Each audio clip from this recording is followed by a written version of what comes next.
what's up? We are live, and if you want to permanently remove your negative items, you're going to want to stick around until the end because, of course, the most important stuff is going to be at the end.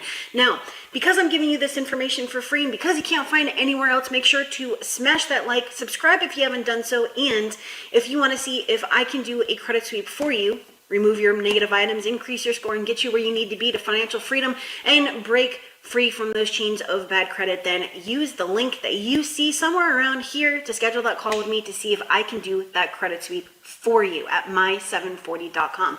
Now, we are answering your questions that have been submitted on my 1200 videos going back 9 years, but we're answering the stuff that's been submitted kind of recently by many people asking the same things, and we're going to jump right into this. But you're also going to know that down in the description, you are going to find a ton of resources, including how to write the perfect dispute letter every single time, as well as the credit sweep secrets guide that I put out yesterday that you can use to check out different violations on your credit report, how to dispute specific negative items like third-party collections, debt buyer collections, late payments, student loans, so on and so forth, as well as how to write a dispute letter and the Agero formula. Now, let's get to your questions.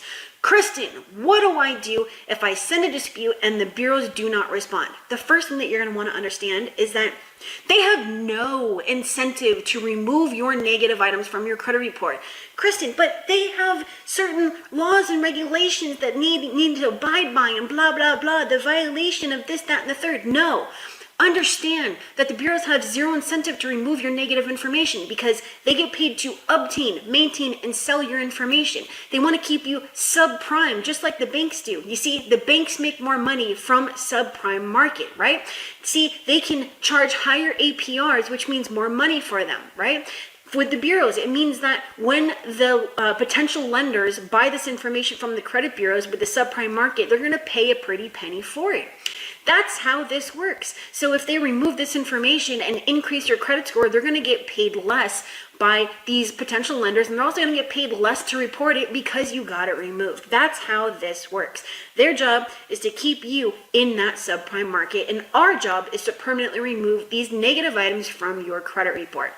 Now, as far as violations and all of that, yes, there are violations, but just the same as when you're driving and you're not doing the speed limit, you don't automatically go to jail, right? You don't automatically have a ticket. You first have to get pulled over and caught. You got to get a ticket from the cop. You got to go to court, or you got to pay a fine. You got to get the points on your license, or, whatever it is that you have to do. Just the same as if you're, drunk driving. You got to actually get caught. You got to crash. All these things happen when you get caught, right? That is how this works. So the violation is nothing if you don't do something to enforce it, okay? It's not just automatically going to come off. This is not 15 years ago where all you had to say was, hey, you didn't respond. Oh, boom, let's remove this from your credit report. No. You have to go above and beyond and fight tooth and nail. That is why they are called dispute rounds. Round 1, round 2, round 3, round 4, round 5, round 6, round 7, so on and so forth. It's like a boxing match, right? There's going to be a winner for every single round, and there's going to be a winner at the end of the match. And at the end of the match, we are going to be the winners when we do this the right way. Okay, that is why it's so important about the method that we're going to be talking about towards the end. That's why it's so important to understand what you should not be doing, which is what we're going to be talking about at the end. So, what do you do when they don't respond? Well, you already have exactly what you need, and it is your credit report. It is the information reported on your credit report. That is literally the only thing that you could ever need. So, when you send out a dispute, right? Round 1, no response. Hey, guess what? Go to your credit report. Find the new information for these things. If you used, date lost reported for round 1 or balance on round 1, now you're going to go and you're going to dispute their failure to enter the notice of dispute. If you did notice a dispute, your next round is going to be first date of delinquency. If that was, if you use first date of delinquency, now you're going to go to payment history, okay? So you already have access to everything that you need. You can see whether they did an investigation by looking at the date last reported and the notice of dispute. So it doesn't matter what they do, it's about what we do. And what we do is we don't get frustrated. We don't get stressed out. We use the facts on the credit report and we go and get our deletions, okay? That is what we do. The bureaus want you to get frustrated. They want you to give up. They want you to cancel with your credit repair company. They want you to stay in the 500s. That's their sweet spot, 500s, 600s. We're not going to do that. No. We're not going to give in to what they want. Let me just get rid of this stuff on the board real quick. All right. So let's talk about the next thing. What do we do when it comes back verified as accurate? I already went over that. What we're going to do is we're going to find the next best dispute reason based on the hierarchy, and we're going to get our results, right? So we have a hierarchy of negative items. We split it up into 3 different parts. Here at the top, we have things like date last paid, date last active, notice of dispute, date last reported. In the middle, we have things like high balance, past due, balance, so on and so forth, and your violations also go here at the top. At the bottom, we have things that we don't want to use. Terms, type, status. No, all those things are just totally worthless. They are last resort disputes, and you just don't want to use them, okay? So these are going to be rounds 1 through 4, 5 through 8 in the middle, 9 through 12 on the bottom, okay? And you do not just say, delete this for inaccuracy because the date last reported is wrong. No, you need to support this with your facts. Not only do you need to support this with your facts, but you need to prove that it's actually reported that way. How do we do this? Exhibits. You're going to take a screenshot of your account and you're going to include that at the bottom of your letter. Here's the letter. Blah, blah, blah, blah, blah. Screenshot. Screenshot, screenshot, screenshot, identification, identification. This is your entire letter. That is what you are sending to the credit bureaus, okay? You have to include your ID and your proof of address and your social if you are disputing social on your credit report. What do you do as far as disputing with, like, how do I know who to dispute with first? Well, that depends on what you are disputing. If you're disputing third-party collections, you're disputing with the collector first because we want them to not put that notice of dispute pursuant to FDCPA 8078. And they are less likely to enter this notice of dispute than the bureaus. So for your third-party collections, you send it out.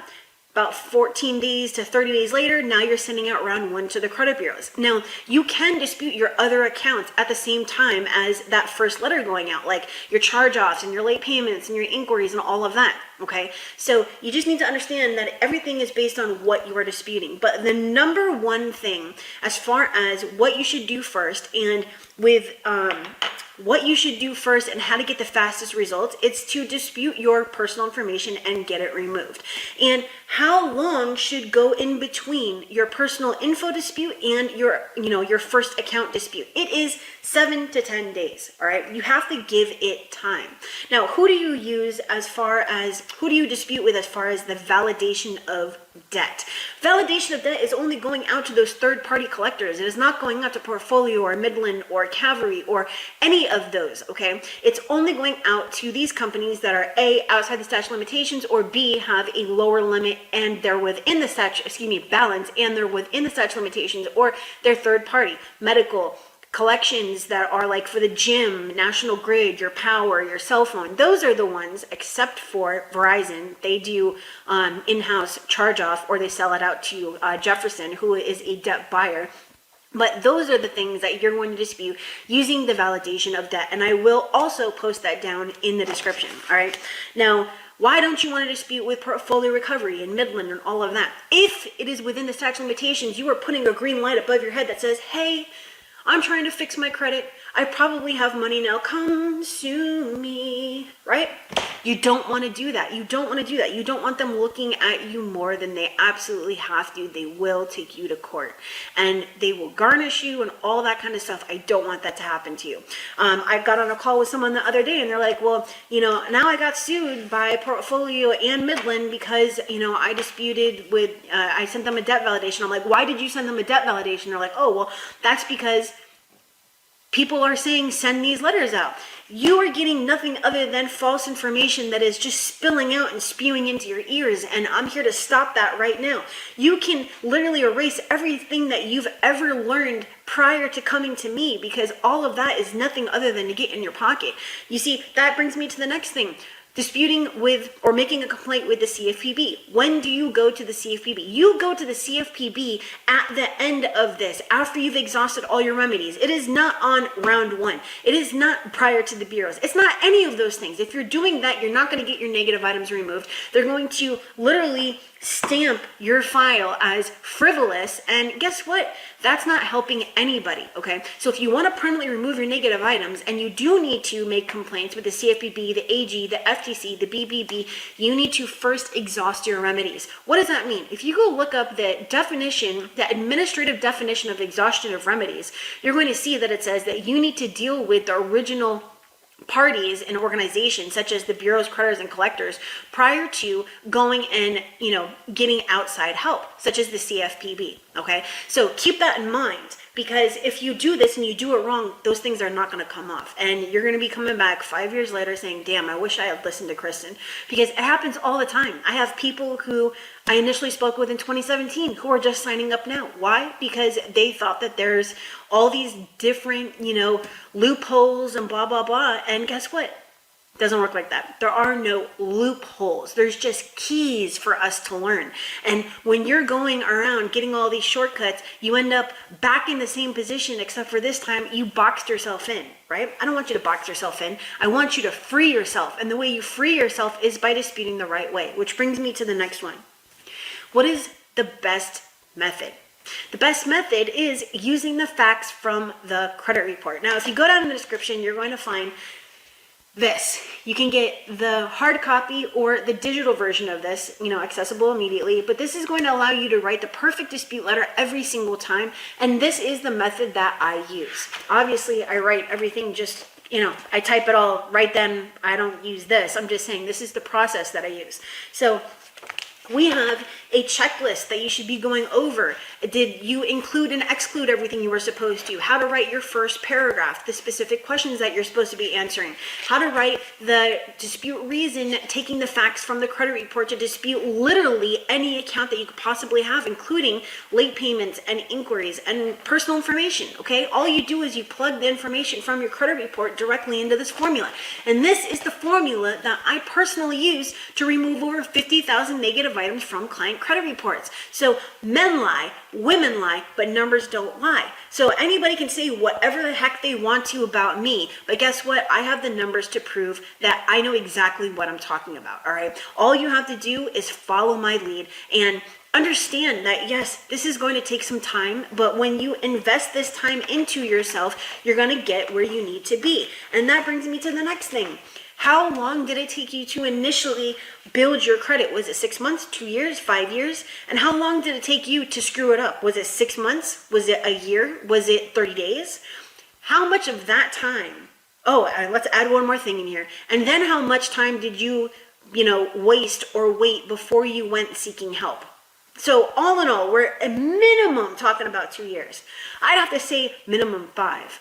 But now you have to look at how much time out of that 5 years do I want to invest into fixing that, because it's not going to be easier the second time than it was the first. No, you're not going to get rewarded for not having paid on time or at all. No, but you are going to get rewarded when you do this the right way and you follow your due process to dispute inaccurate information on your credit report. Yes. So are you just trying to put 30 days into fixing the one thing that determines where you live, where you work, how much money you make, how much, food is in your, pantry and your refrigerator, and where your kids go to school, and what your house looks like, and whether you live in mom and dad's basement or whether you have a mansion? It determines literally everything. So obviously it's not going to be that simple. If it were, there wouldn't be 48 to 68 million people. At 68 million people, if I had the answer to that, I wouldn't be telling you, hey, this is difficult, you got to do it this way. No, I would slap a price tag on it. I'm a business owner, right? This is what I do. I'm business to, number one, help people, number two, make money. So if there were a fast way, I would be capitalizing on it, okay? I wouldn't have spent 12 years trying to, explain to people, and then 9 years right here on YouTube breaking down, hey, this is going to take you time, but when you blah, blah, blah. No, man. 30 days, 15,000, pay me on the back end after you get your $25,000 credit card or that house that you want, and hey, everything's going to be Gucci. Don't you think that I would just do that? just from a business standpoint, just from a business perspective, if you can't answer that, then obviously, hey, this whole thing is just not meant for you. You're on the wrong live stream, okay? So if there were a way to give you what you want, I'd give it to you, and you would be paying for it, all right? But those things don't exist. There are no 14-day processes, 30-day processes, all that kind of stuff. And you know what? There is a faster way to do things, but we're talking about thousands and thousands and thousands that you got to pay for, this collaboration with an FCRA attorney and an FDCPA attorney and all these different things that you actually have to do. So outside of that, and outside of you hiring an attorney, then hey, this is the next best thing. Using the irrefutable facts off your credit report to dispute your inaccurate information to get it removed, all right? That is the way that you get the fastest results. That is the way that you get permanent results. And that is the thing that you need to be doing starting today. So that brings me to the next one. What if you previously did templates? Well, you need to pretend like you never did templates, put that to the side, erase everything that you've already learned, and start breaking down your credit report. Look line by line by line and look for all those inaccuracies, right? You're looking for, and this is actually on the cheat sheet, so you're gonna wanna go check that out, but you're looking for things like activity after the account was closed and monthly payments on closed accounts and 3 different balances, 3 different past dues, 3 different dates last paid, 3 different days last active, first day of delinquency to be inaccurate, the Bureau is reporting different payment history. Those are the things that I personally use in addition to violations to remove negative items, okay? Now, so late payments. When you're disputing late payments for student loans, you have the ability to either correct the account or remove the account, right? And if you cannot find inaccuracies, it is not ethical for you to dispute it just because you do not want your debt to income ratio to be the ratio that it is, okay? You have to remember that even though we're dealing with consumer law, you're still dealing with law, and it does turn into a criminal, ordeal if you start committing fraud, which also brings me to identity theft. If you are not a victim of identity theft, you should not be utilizing the identity theft method. If you go in and you submit a police report, you are literally committing fraud, and people have literally gone to jail for 6 months. So my recommendation is stay away from that. And even if you are a victim of fraud, there's millions of people who jacked it up for you, and you know what? Factual disputes is going to be your best method, because you will be able to remove your negative items, but it's not going to take 4 business days. No, honey, it's going to take you years. And instead, you could have just permanently removed your negative items in about 6 months, okay? So with late payments with student loans, what you're going to do is you're going to determine A, if you want to remove the account, or B, if you want to correct the account. And the number one way that you're going to correct the account, meaning remove the late payments, is if you see on time, 90. You can't be on time, and then 90 days late. Obviously, that means the 2 prior on-time payments are actually inaccurate, and you can use that to remove this late payment. Now, if it says 90 and then 120, shit out of luck, you're going to have to remove the entire account. How do you remove the entire account? Instead of saying, I was not late on, blah, blah, blah, or, these late payments are inaccurate because this is on time, 90, 120, you're just going to say, delete this account for inaccuracy because the late payment history reflects inaccurately that I was 90 days late on this date without prior 30 or 60-day late payments. And then that's it. Delete the account. All right. If you want to learn more about student loans, I will also post a link to my student loan mini course. I think it's only like $10 down in the description. All right. So what is the fastest way to permanently remove your negative items? It is using irrefutable facts. What's the fastest way to increase your credit score? It is to lower your utilization, remove your personal information, and then dispute and remove your negative information, add positive lines, and then you want to make sure you flesh out your credit. You want to have a ton of different credit. So all 5 types. You want to have auto, you want to have mortgage, you want to have installment, you want to have secured and unsecured revolving, you want to have you want to have merchandise cards, like, store cards and all that kind of stuff. When you get to that point, now banks are going to want to mess with you. Don't let that go over your head, all right? So that is how you get the highest credit score the fastest. That is literally the recipe to get there. There is no overnight process though. If you're not going to do this the right way, just don't do it at all. That is my recommendation. Okay, so can you go from living in mom and dad's basement to getting your own house? Yes. Can you go from driving a $300 hoopty that has a hole in the floor where you have to stick your legs through it and do the Flintstone thing to move the car to getting, a $10,000, financed vehicle? Yes. Is there a way to go from the 400s to the 700s? Yes, I did it personally myself with my own credit. Is there a way to remove bankruptcies? Yes. Evictions? Yes. Foreclosures? Yes. Third-party collections? Yes. Debt buyer collections? Yes. Late payments? Yes. Inquiries? Yes. Judgments, tax liens? Yes. But if you're not going to do it the right way, don't start sending out disputes. You're going to get banned from disputing, or they're just not going to come off. And I do not want that to happen to you. So if you want to learn more about how to dispute the right way and how to deal with, verified as, I have a whole workshop on how to deal with verified as accurate from the credit bureaus. Everything is going to be down in the description, as well as, again, the link to see if I can personally do a credit sweep for you at my740.com. But that is it for today. Thank you for joining. I hope you have a great weekend ahead of you, and please be safe. I'll see you guys later.